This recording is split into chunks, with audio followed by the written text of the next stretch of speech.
1905, le slaviste Paul Boyer publie pour la première fois un manuel de l'étude de la langue russe qui sera pendant plusieurs décennies le manuel de référence pour l'apprentissage du russe en France. Dans ce manuel, Paul Boyer souligne que l'étude du russe offre aux débutants des difficultés qui, à bien des égards, peuvent se comparer à celles qui rendent malaisé l'abord des langues anciennes. Des flexions nominales et pronominales aussi nombreuses que délicates, un système verbal d'une rare souplesse, une syntaxe simple en ses principes mais très différente pourtant de l'état syntaxique des langues modernes de l'Europe occidentale, ou bien encore un vocabulaire d'une richesse incomparable. Je ne sais pas vous, mais moi, en lisant ces quelques lignes, j'aurais presque envie de renoncer à apprendre le russe, tant la mission semble ardue. Pourtant, cette vision de la langue russe est très subjective. Elle découle d'une conception formée par des idées politiques, didactiques et sociales qui ont émergé dans un contexte bien précis. Pour comprendre comment les manuels d'apprentissage du russe nous renseignent sur les opinions de leurs auteurs, mais aussi sur les tendances didactiques et culturelles de la France du XXe siècle, je vous propose d'aller à la rencontre de Daria Zaleskaya, qui est spécialiste de ces questions. Bonjour Daria Zaleskaya, bienvenue. Bonjour, merci beaucoup. Merci à vous d'avoir accepté l'invitation, on est très heureux de vous recevoir. Merci de m'avoir invitée.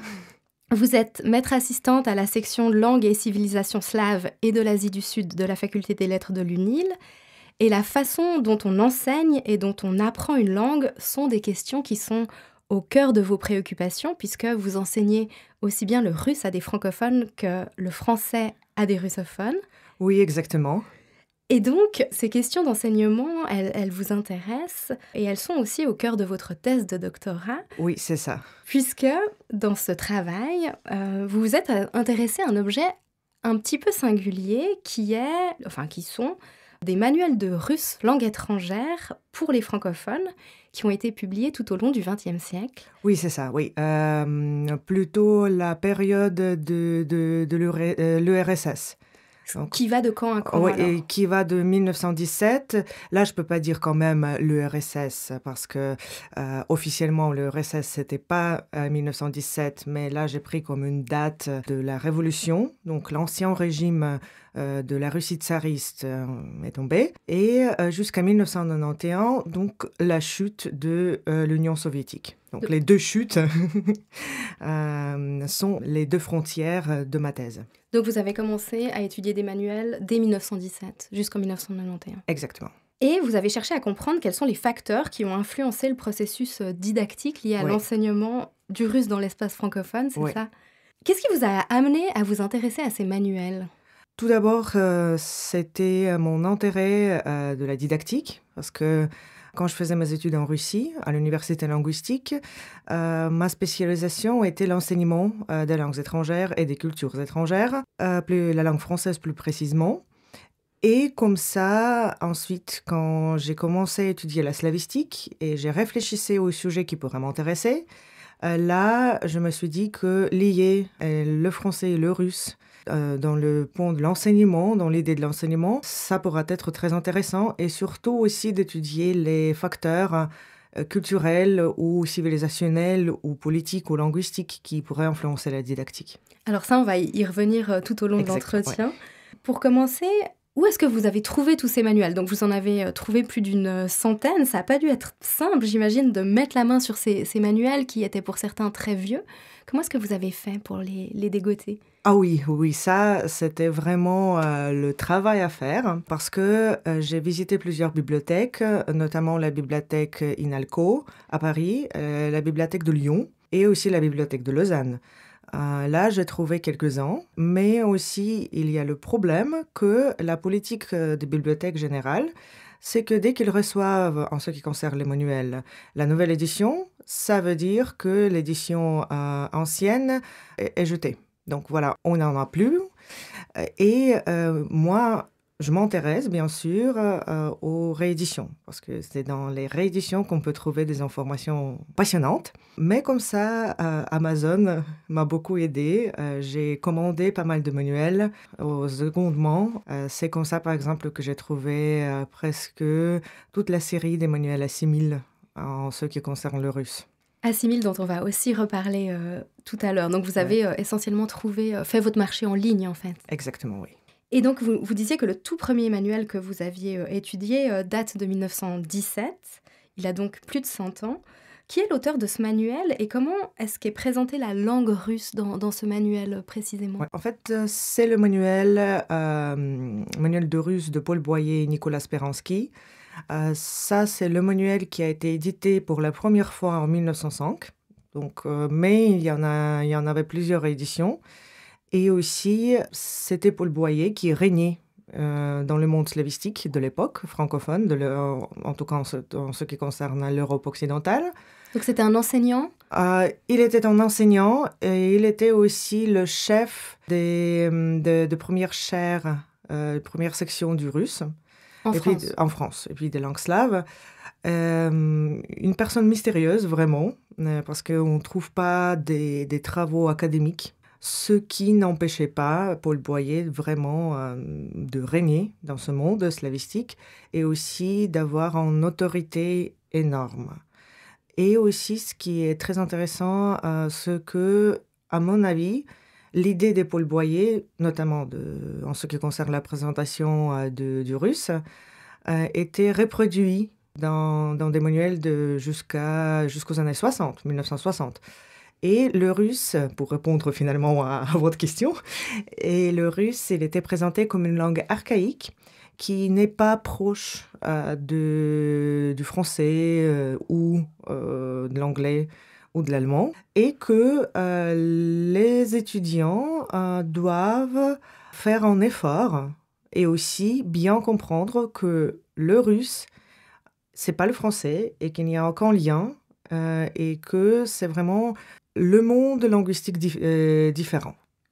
Là, il ne faut pas oublier qu'en 1917, en Russie, on a eu une réforme de l'orthographe qui est devenue obligatoire à partir de 1918. Donc c'est pour ça que moi, je l'appelle cette réforme entre 1917 et 1918. Ça, c'est dû... Donc au moment de la Révolution dont vous parliez en introduction. Exactement, oui, au moment de la Révolution. Par contre, le manuel de Paul Boyer et Nicolas Speransky rejette totalement la réforme. Donc ça veut dire que s'ils rejettent la réforme, les manuels vont prendre en fait beaucoup de temps à adopter la nouvelle orthographe qui est introduite en 1917, c'est ça? Ah oui, oui, oui. Entre 1917 et 1950, on a seulement un manuel où on peut trouver la nouvelle orthographe. Par contre, ce manuel était rédigé par 2 communistes, mais c'était seul manuel, publié et édité et créé à Lausanne. Comment est-ce que vous expliquez ça? Ce manuel, il date de 1921. À cette époque-là, à Lausanne, il y avait une commune communiste, si on peut dire ça. Et là, il y avait le Gustave Brochet, qui s'est installé à Lausanne, et aussi Hilarion Ramazov, donc un communiste russe.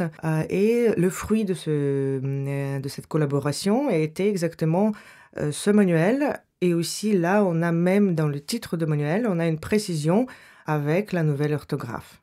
Et est-ce que c'est un manuel qui a beaucoup circulé dans l'espace francophone ou est-ce qu'il a seulement été utilisé en Suisse romande? En fait, non, parce que il faut bien comprendre qu'à l'époque, l'apprentissage du russe, c'était plutôt l'apprentissage à des fins, disons, intellectuelles.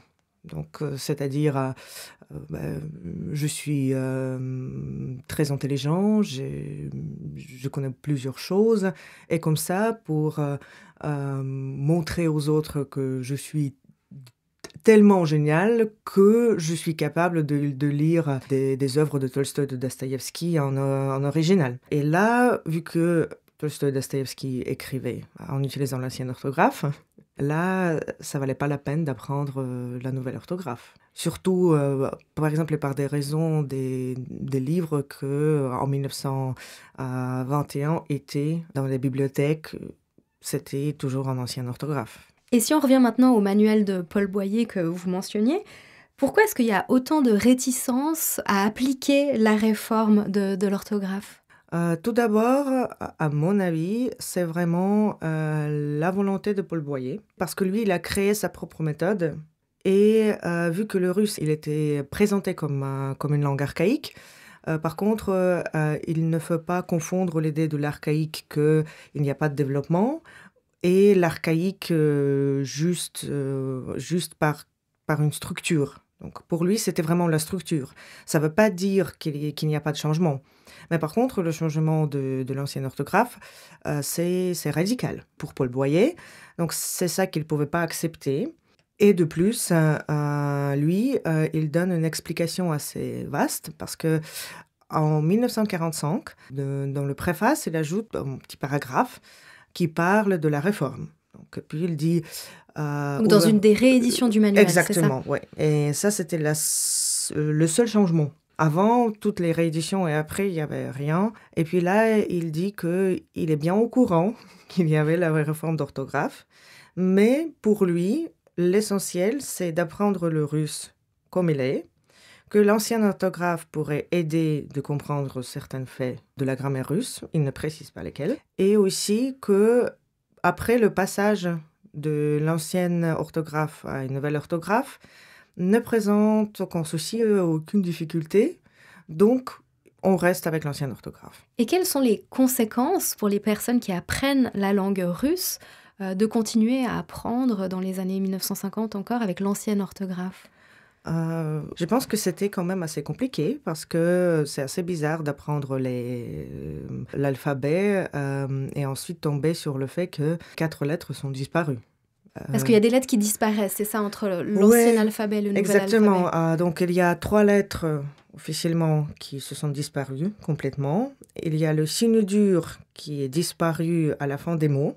Et aussi, il y a une lettre qui ne figure pas dans le décret, qui existait, mais elle est disparue juste avec. Par contre, si on regarde l'article dans l'encyclopédie concernant la réforme d'orthographe, c'est là où c'était mentionné. C'était une lettre que déjà, c'était Pierre Legrand qui a essayé de la supprimer. Ensuite, elle était rajoutée dans l'alphabet russe, mais pas officiellement. C'est assez compliqué parce qu'il y avait des auteurs qui l'écrivaient avec, il y avait des auteurs qui n'écrivaient pas.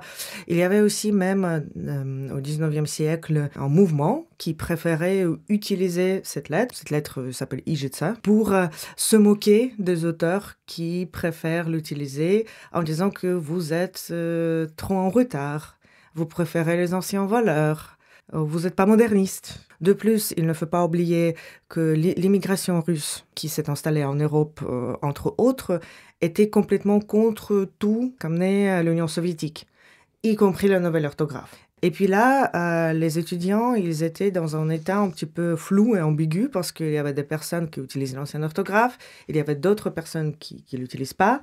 Et puis aussi, dans les manuels, on peut trouver énormément des contradictions. Parce que tout d'abord, dans un manuel, l'alphabet russe contient 36 lettres, dans l'autre, c'est 30. Normalement, c'est 33 lettres, si jamais. Mais là, il y a toujours cette ambiguïté. Et surtout, aussi, il y a une tendance assez bizarre que, par exemple, les auteurs, ils gardent une lettre yat, jusqu'au milieu du manuel. Et ensuite, cette yat, elle disparaît. Et ça, je pense que ça doit être très frustrant pour une personne qui apprend la langue. Après, voir que voilà, j'ai appris avec cette lettre, et ensuite, là où elle était écrite, il n'y en a plus. On a vu, Daria Zaleskaïa, que le maintien de l'ancienne orthographe en russe découlerait plutôt de facteurs socioculturels que de facteurs purement linguistiques. Et donc les auteurs des manuels jouent un rôle vraiment important dans ce maintien. Qui sont généralement les auteurs de ces manuels ? Donc tout d'abord, normalement, c'était la tradition d'écrire les manuels. Il fallait avoir un auteur francophone et un auteur russophone. Et puis normalement, l'auteur russophone, c'était l'auteur issu de l'immigration. Parce que, surtout avec les difficultés de voyager, et puis bien sûr, il y avait pas mal des immigrants. Et puis là, il travaillait dans des universités, là, il travaillait comme des lecteurs et lectrices, tuteurs et tutrices, et il écrivait manuel ensemble avec un auteur francophone qui avait de base des notions de russe, ils l'ont appris avec l'ancienne orthographe. Donc, il y a toujours une tendance pour nous de maintenir la langue. On peut vraiment la voir dans les médias quand il y a des discussions, des changements, des réformes de l'orthographe en France, par exemple, ou ou en Russie actuelle. Il y a toujours de cette question que ça va pas, ça tue notre langue ou quelque chose comme ça. Et donc là, il y avait ce double effort entre une personne francophone qui a appris le russe avec l'ancienne orthographe, une personne russophone qui rejette le fait de la réforme de l'orthographe. Et comme ça, on peut aussi, pourquoi j'ai formulé cette hypothèse, parce que, par exemple, jusqu'aux années 40, quand les auteurs expliquent, s'ils expliquent, pourquoi ils utilisent l'ancienne orthographe, à un moment donné, ça s'augmente dans les manuels, parce que, bien sûr, il y a une question, mais voilà, il y avait une réforme, qu'est-ce qui se passe? Ils sont obligés de justifier leur choix. Exactement, ils sont obligés de justifier leur choix. Et c'était quoi? Au début, ce n'est qu'un seul argument qui dit pour lire des œuvres écrites et imprimées avant 1917. Ça, c'est écrit en ancienne orthographe. Ça, c'est la littérature russe qui est tellement géniale, qui a toujours ce piédestal Dostoïevski, Tolstoï, Tchekhov, etc. Donc, pour comprendre, voilà, il faut apprendre avec l'ancienne orthographe. Et puis là, on voit que le but de l'enseignement dans la première partie de ma période, c'était vraiment maîtriser la langue écrite. Donc c'est pouvoir lire et écrire en russe. Mais ensuite, à partir des années 40, surtout après 1945, on trouve d'une manière ou d'une autre aussi. Par exemple, dans le manuel de Charles Berchtold, c'est aussi un auteur suisse qui a édité son manuel en 1946. Et puis lui, il maintient l'ancienne orthographe. L'explication, toujours la première explication pour lire, mais ensuite, c'était pour comprendre certains faits grammaticaux russes. Et puis point, il n'y a pas d'explication. En fait, jusqu'aux années 40, il y avait vraiment beaucoup de la littérature qui n'était pas rééditée avec la nouvelle orthographe. À partir des années 40, toute la littérature était rééditée en utilisant la nouvelle orthographe. Aussi les grands auteurs que vous mentionniez tout à l'heure. Exactement, oui, aussi Pouchkine, aussi Tolstoï, aussi Dostoïevski. Donc tout ça, c'était réécrit. Et comme ça, il fallait créer l'argument valide pour expliquer pourquoi il faut qu'on maintienne l'ancienne orthographe. Et vous disiez tout à l'heure que les francophones, avec ces manuels, apprenaient à lire et à écrire, mais pas à parler alors. Exactement, oui. Vraiment, je pense aussi qu'il y avait toujours cette idée que, tout d'abord, par exemple, si on parle de l'immigration dans les pays francophones de l'époque de l'Europe occidentale, là, les immigrés, normalement, ils maîtrisaient parfaitement bien le français. Ils préféraient communiquer en français, bien sûr. Et aussi, la valeur. Donc, moi aussi, j'ai pris 3 interviews avec les professeurs qui étudiaient et enseignaient le russe dans la période qui m'intéresse, dans la période de ma thèse. Et puis là, ça sortait souvent l'idée qu'avant les années 60, apprendre le russe, ça voulait dire étudier la littérature. Donc personne ne s'intéressait ni à la culture, ni à l'architecture. C'était vraiment la littérature qui régnait et le but d'apprendre le russe, c'était vraiment avoir la possibilité de lire les grandes œuvres littéraires en original. Un cas intéressant que vous avez étudié, c'est celui d'Assimil, qui est une méthode d'apprentissage des langues étrangères en autodidacte, une méthode qui est plutôt connue. Ce qu'on sait peut-être moins au sujet d'Assimil, c'est que c'est aussi une maison d'édition qui a été fondée en 1929. Qui est-ce qui a fondé Assimil ? Ça, c'était Alphonse Cherel, qui était, ça je cite, un grand voyageur et un grand animateur de l'apprentissage des langues. Donc, durant sa vie, il a voyagé un petit peu partout et il travaillait comme l'enseignant du français. Et il a dit que comme ça, d'une manière toute naturelle, il a appris plusieurs langues, y compris le russe, parce qu'il séjournait en Russie en travaillant dans des familles riches comme un professeur du français. Pour les enfants. Et là, il a créé sa méthode. Vous savez ce que c'est assimile, comment on déchiffre ça? Non. C'est assimilation intuitive. Donc, c'est comme ça qu'il l'appelle. Et puis là, il crée une méthode dont il s'agit qu'il y a une sorte d'un petit texte. Ça pourrait être un dialogue, ça pourrait être juste « bonjour, comment ça va ?» etc. Avec des explications aussi, la traduction, toujours la traduction. Ensuite, il y a un des sons drôles. Et ensuite, il y a quelques exercices à faire. Et puis là, comment il faut faire? Il faut juste lire, traduire. Et pour lui, le manuel est divisé en 2 phases. Donc, une phase passive, donc phase de l'apprentissage. Donc, là, il dit il faut juste avoir quelques temps pour collecter les données, si on peut dire. Mais aussi, et ensuite, après cette phase passive, commence une phase active. Et puis là, il utilise la métaphore d'une boule de neige, après, il y a une forte croissance. Et après, selon Alphonse Cherel, après l'apprentissage, vous pouvez parler couramment avec aucune difficulté n'importe quelle langue. Et puis là, si on compare les différents manuels d'Essimil, il est vrai que c'est un petit peu la même idée, la même méthode pour toutes les langues. Mais par contre, en ce qui concerne le russe, il y a quand même des ajouts.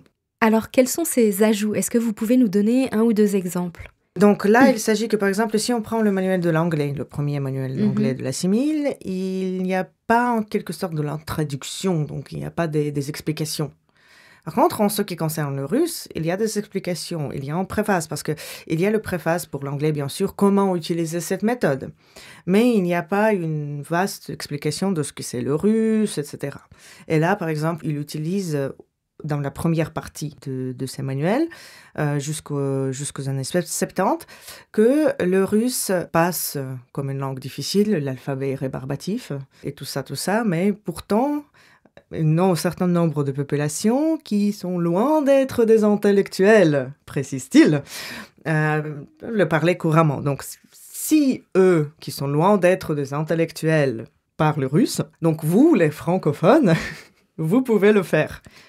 Donc on se rend compte qu'il y a une vision assez dépréciative du russe et du peuple russe. Exactement, ouais. Dans ces méthodes. Donc là, je l'explique par le fait que, tout d'abord, il existait cette idée que la langue russe est archaïque. Avant, c'était une idée purement, disons, linguistique, et puis là, il n'y avait pas une valeur péjorative ou majorative. C'était vraiment une valeur neutre. Donc, disons, le russe est archaïque parce qu'il y a des cas, il y a du genre neutre, il y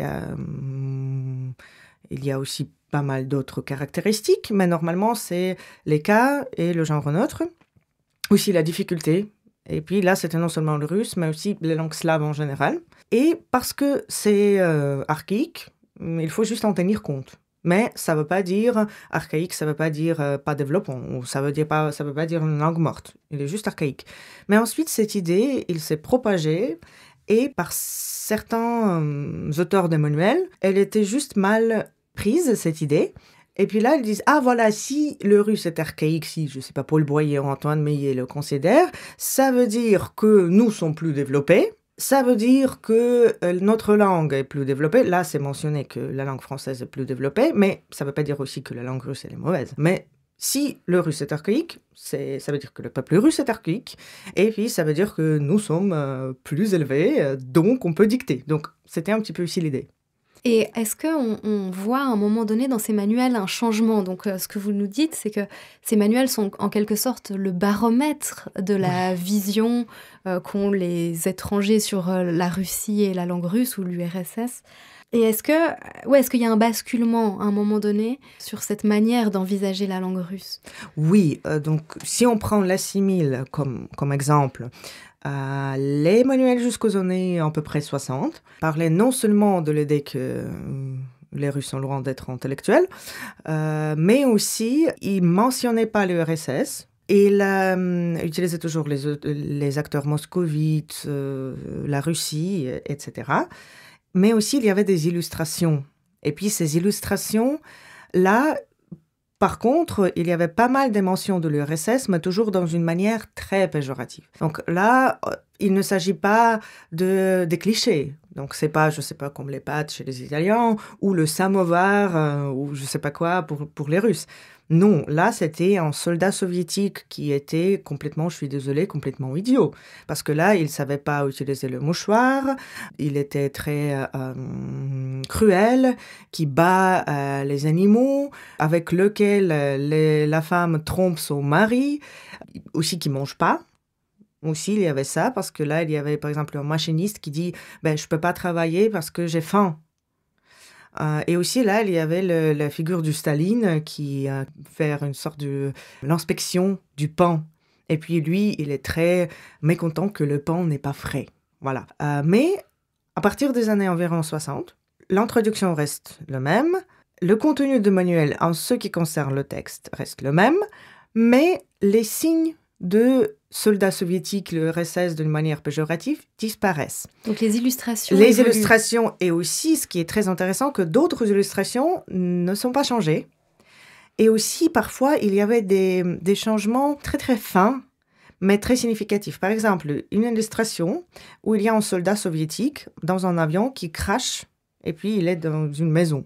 Et puis là, il dit aux deux personnes qui le regardent en disant « Pourquoi tu as détruit notre maison ?» Il a dit « Je suis désolé, je ne savais pas que c'est votre maison. » Et puis là, comme on peut aussi détecter que c'est l'armée soviétique, c'est qu'on a une étoile de l'URSS qui est bien dessinée sur cet avion. Par contre, à partir des années 60, l'image reste identique, sauf cette étoile qui disparaît. Et quels sont les facteurs qui expliquent ce changement dans les représentations ? Dans ma thèse, je fais une hypothèse qu'il y avait 3 facteurs majeurs qui sont influencés. Donc, c'est la politique, ensuite le facteur civilisationnel et ensuite le changement de génération. Dans les années 60, Charles de Gaulle décide de créer un équilibre entre les deux blocs, de bloc URSS et de bloc OTAN. Donc, il suspend la participation de la France en OTAN et puis il commence à créer l'amitié avec l'URSS. Et puis, cela provoque des échanges et aussi de la création de plusieurs postes de professeurs du russe. Et puis, bien sûr, ça reste impossible d'enseigner le russe avec les facteurs civilisationnels d'avant la Révolution, donc qu'on se marie à l'église, etc., avec l'ancienne orthographe, bien sûr, et avec l'idée que la langue russe est archaïque. Et bien sûr, la société France-URSS devient très puissante. Et aussi, progrès technique. Voilà, quand je parle de facteur civilisationnel, je aussi parle de la facteur technique. La facteur technique est telle que maintenant, ça devient plus facile de rendre un URSS en avion, en train. On a aussi pas mal... Donc les échanges s'accélèrent en fait Exactement. Entre la France et l'URSS. Exactement. Et aussi la possibilité de ces échanges. Par exemple, l'une des professeurs que j'ai interviewées, dès le début de l'apprentissage du russe, chaque année, elle se rendait en URSS. Pour 1 semaine, 2 semaines, avec un échange. Donc, les élèves qui apprenaient le français venaient en France et vice-versa. Mais aussi, ça devient plus forte la collaboration. Donc, on peut se téléphoner facilement. On peut envoyer des lettres qui arrivent plus vite qu'avant. Et la possibilité de créer déjà des manuels avec les auteurs russophones mais soviétiques devient aussi possible. Et donc là, on a pas mal de manuels écrits en collaboration entre les auteurs francophones de la France et les auteurs russophones de l'Union soviétique. Mais sans cette volonté de Charles de Gaulle, bien sûr, je pense que ce processus, bien sûr, il aurait pu avoir lieu, mais plus lentement. Et aussi le facteur du progrès technique et ensuite le changement de génération parce que vers les années 60, les grands slavistes comme Paul Boyer, comme André Mazon, comme Jules Legras, qui maintenaient cette idée que le russe est archaïque, sont morts. Et puis là, après, la nouvelle génération qui n'a pas vécu la période où il n'y avait pas encore l'URSS, qui sont nés avec l'existence de l'URSS en tant qu'un pays, ne le comprenaient pas, ne le savaient pas. Et comme ça, on voit ce changement, par exemple, pour la personne qui a commencé à étudier le russe en 1960, donc au début de ces changements, qui est arrivé pour faire un stage en Russie complètement incapable de communiquer parce qu'il a appris à l'ancien. Et puis, la personne qui a commencé en 1967 au lycée et ensuite continuer ses études, là, il n'y avait aucune difficulté, l'apprentissage du russe moderne, etc. Mais là aussi, il faut ajouter que ça dépend aussi de l'université, parce que la Sorbonne, par exemple, elle conservait certains traits de l'apprentissage. Et qu'est-ce qu'il en est à l'université de Lausanne, vous savez ? À l'université de Lausanne, moi je m'appuie sur mon interview dont j'ai pris de professeur émérite Patrick Serriot, qui était en tête de la section linguistique, en ce qui concerne la linguistique, la slavistique linguistique. Lui, il se rappelle que quand il est arrivé à Lausanne, fin des années 70, années 80, là, ça, c'était vraiment la Russie avant 1917. Donc, il y avait le professeur qui enseignait le russe avec l'ancienne orthographe. Et puis, il y avait aussi à Lausanne, pas à l'Université de Lausanne, mais à Lausanne, une association des anciens immigrés pour lesquels l'URSS, ça n'existait pas. Et puis même, il y avait des professeurs qui pensaient qu'il faut vraiment apprendre le russe et puis la littérature russe avant 1917, parce qu'après 1917, tout est fini. Rien ne se passe, rien n'arrive. Et par exemple, c'était le professeur, par exemple, Rabban Campbell, qui enseignait le russe à l'Université de Lausanne. Lui, je ne sais pas si vous savez, mais il y a à Grancy, il y a une maison dont la poétesse Marina Tsvetaeva, une poétesse connue en Russie, russe, elle a vécu une année. Parce que, issue d'un pays aristocrate, elle a eu un séjour, disons, dans une pension. Et elle a écrit un poème concernant Ouchy. Et puis là, maintenant, on a un petit tableau qui dit Marina Tsvetaeva, poétesse russe, a vécu dans cette maison, etc. Et il y a une version française et la version russe. Et puis la version russe est écrite avec l'ancienne orthographe. Et puis, il existe toujours. Donc, si ça vous intéresse, vous pouvez aller à Grancy et puis prendre cette rue qui va jusqu'à l'avenue de Chy. Et puis là, sur votre droite, il y a ce tableau. Et si vous voulez voir l'ancienne orthographe, actuellement, en 2024, vous pouvez le faire.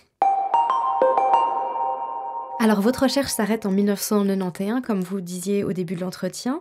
Mais est-ce que vous avez quand même eu l'occasion de jeter un œil à des manuels plus contemporains ? Oui, bien sûr. Oui, ça m'intéresse toujours. Et puis, ça, pour le moment, il me manque un petit peu de données. Ça, c'est mon avis personnel. Mais je pense qu'il y a pas mal de tendances quand même conservées dans les manuels, même malgré ce temps. Mais bien sûr, maintenant, on a des différents manuels avec les différentes méthodes. Et je pense qu'aujourd'hui, au moins, on a le choix, ce qui est déjà très bien. Et puis, je pense qu'actuellement, on a en quelque sorte, pas rejeté, mais en côté, on a mis à côté un petit peu, si je peux dire comme ça, le concept de méthode. Maintenant, on parle des approches plutôt que de méthodes, ce qui nous permet d'être, par exemple, beaucoup plus flexible. Parce que le problème avec les méthodes, c'est toujours que c'est assez strict.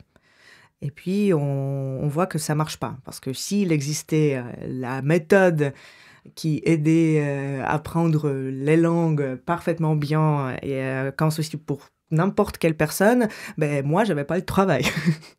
Et dans votre cas particulier, Daria Zaleskaïa, quelles sont les approches que vous développez vous-même dans le sein de vos recherches pour l'apprentissage du russe ? Oui, peut-être je ne peux pas l'appeler comme vraiment un approche, mais quand même, là, on peut... Ça, c'est un terme quand même assez large. Mais moi, je me focalise sur l'apprentissage de la phonétique russe pour les francophones et la phonétique française pour les russophones. Parce que selon les données des neurolinguistiques, des neurosciences, mais aussi de plusieurs données qu'on a, la phonétique, c'est le point crucial pour l'apprentissage. Et là, non seulement au niveau de la prononciation des sons, mais aussi au niveau de la prosodie. Parce que les intonations russes et français sont très très différentes et ça on peut le voir même au niveau de la prononciation. Par exemple, moi j'ai appris la phonétique française entre guillemets comme il faut. Moi je m'entraînais à l'université avec le miroir, avec la prosodie, etc. Et quand je parle français, je parle plus haut que quand je parle russe. Здравствуйте, меня зовут Дарья. Bonjour, je m'appelle Daria. Donc, il y a deux variantes quand même. Il y a parce que l'articulation est largement différente. Et pour mieux comprendre et l'orthographe et d'autres points, et surtout l'orthographe, par exemple, si on parle de l'orthographe française, là, à mon avis, c'est très important de bien maîtriser la phonétique. Ou, par exemple, en ce qui concerne le russe, on a plusieurs phénomènes qui influencent l'orthographe et qui vraiment... Non, pas influencent, mais on a plusieurs facteurs qui bien distinguent la prononciation et l'orthographe. Et si on est au courant de ces phénomènes, pour nous, ça nous facilite beaucoup l'apprentissage. Moi, maintenant, je me suis focalisée sur ce point-là. Donc peut-être qu'un jour, il y aura une méthode Zaleskaya en circulation. Qui sait? Qui sait? Qui sait? Merci beaucoup, Daria Zaleskaya, d'être venue nous parler de ces manuels d'apprentissage du russe. Merci à vous, c'est moi qui vous remercie. À bientôt. À bientôt. Merci à Daria Zaleskaya, maître assistante à la section de langue et civilisation slave et de l'Asie du Sud de la Faculté des Lettres de l'UNIL pour sa disponibilité.